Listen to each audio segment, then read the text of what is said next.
John, thanks for sitting down with me today. I appreciate your time. Yeah, absolutely. My pleasure. Good to see you again. Thank you. Thank you. John, can you tell me a little bit about EES and your role there? You bet.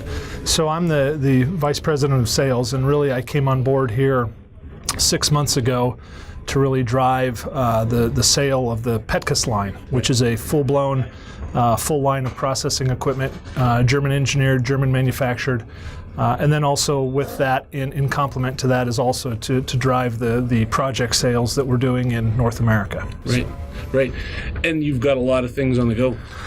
Yeah, we are really, we're growing, we're expanding. We've changed some operations to really take on an equipment line, which means you're taking a company that's been traditionally very strong in engineering and creating some sales force to go along with that. And so far that's working really well, but I think as with anything, you push through some growing pains, and we're delving into something different than we've done before. We thought that really the addition of this Petkus line makes us a more competitive entity in North America.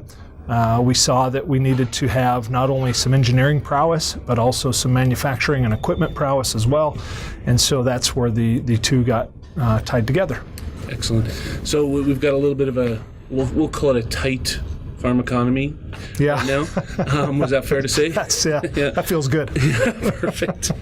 Can you talk about a little bit, how does that affect you guys and what kind of adjustments you... Yeah, well, what I think we've seen happen is after about 2014 when farm income really peaked out and you started to see the ag economy stagnate a little bit. You saw the seed economy, the seed industry follow that pretty closely.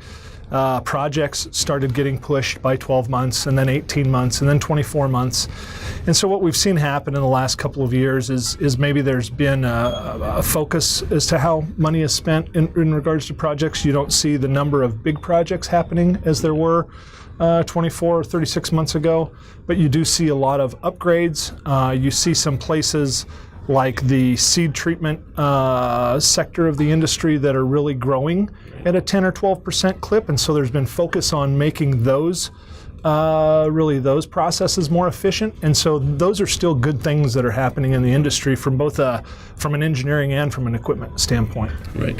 And if you kind of look down that pipeline, what things get you excited from that design and engineering standpoint? I'll tell you, the Petkus line, I got involved with them because what I saw was a level of R&D that you don't find in the rest of our industry. Petkus, within their umbrella of companies, has works with a company called the Rober Institute. It's actually one of their 4 business tiers, and that institute is putting a lot of research, putting some very heavy investment in increasing really any efficiencies in the marketplace. So they're doing things, they're taking existing pieces of equipment and they're making them better. For instance, they're working with a gravity separator these are 100-year-old pieces of technology. They've taken the age-old issue with a gravity separator, which is, what do I do with the middling fraction from a gravity separator? And they've designed a unit to actually focus on doing away with the need for a middling fraction. So even on older pieces of equipment, they have done some things that are very engineering focused and created some efficiencies that weren't there. Then with the Rober Institute, they're very focused on the technology side of the business. So the OS900 optical sorter, currently working on really a one-of-a-kind multi-coater, which is a treating and drying piece of equipment that is tied into one. Actually does both functions, and so as seed treatments increase, they've come out with this piece of equipment that really addresses that instead of having to do things downstream to alleviate the problem. So there's really some exciting things going on that way. Nice. And ES works in more than just the seed industry. Yes. So is there places that you can glean or that help you become better for the seed industry? What are your thoughts? Yeah, I think if you look at, an easy one is maybe the grain industry. If you look at grain handling, usually you're going to be dealing with big volumes, very rapid pace of operation, and you can take some of those things and tie them back into the seed industry to try to make the operations there, even at a smaller capacity, more efficient. There's some other places we work in some other agricultural entities, but there's always things you can tie back to the seed industry that, again, maybe it's a way to handle a material that makes you more efficient, and those things can easily be applicable to the seed industry. Right, and you can draw them across. Absolutely. Makes everybody better. Absolutely. When we think about EES, I think equipment. Yeah. But you guys are more than equipment. What kind of things are your customers asking for in some of these new builds you're working on? Yeah, that's great. I actually am kind of excited that when you think of EES, you think of equipment, because really, for me, it's we've got such a strong engineering background that I'm glad to know that people are starting to associate us with the equipment side of things. And so, from a really project basis, again, we're working on a lot of things that are focused on optical sorting, where there's maybe a new issue or an issue that's never been handled before, or with new government regulation, the regulations are more stringent and you have to clean or purify the materials better than you ever have in the past. So the optical sorting thing is obviously still growing. I mentioned seed treatment from a standpoint of some growth sector in our market. That still, to me, is probably the most exciting place to really focus on.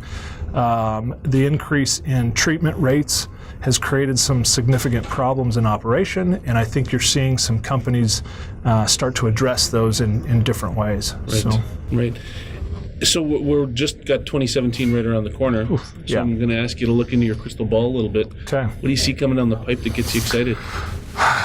Wow, that's a good question. I think that from a project standpoint, we're starting to see some things take off in the U.S. We're starting to hear that maybe some projects are getting okayed and moving forward. I see that there are some things happening in South America where maybe some political situations and economic situations are loosening up to where maybe there's some additional business to be had there. And again, I'll go back to the seed treatment end of the industry. I think that there are some things there, some efficiencies there to be had that are going to give us not big projects, but they're going to give us a multitude of smaller projects that we can work on. So good business either way. Excellent. So right across the globe, lots going on. Yeah, absolutely. Is there anything that I haven't asked you about that you think is pretty important for our viewers to hear about? You didn't ask me what I bought my wife for Christmas yet. That's true, I didn't. In Chicago. I thought Santa takes care of that. Right, absolutely. No, I think we hit on all of it. Yeah. Awesome. John, thanks very much again. Good to see you. Yeah, I appreciate the time. Thanks, Sean.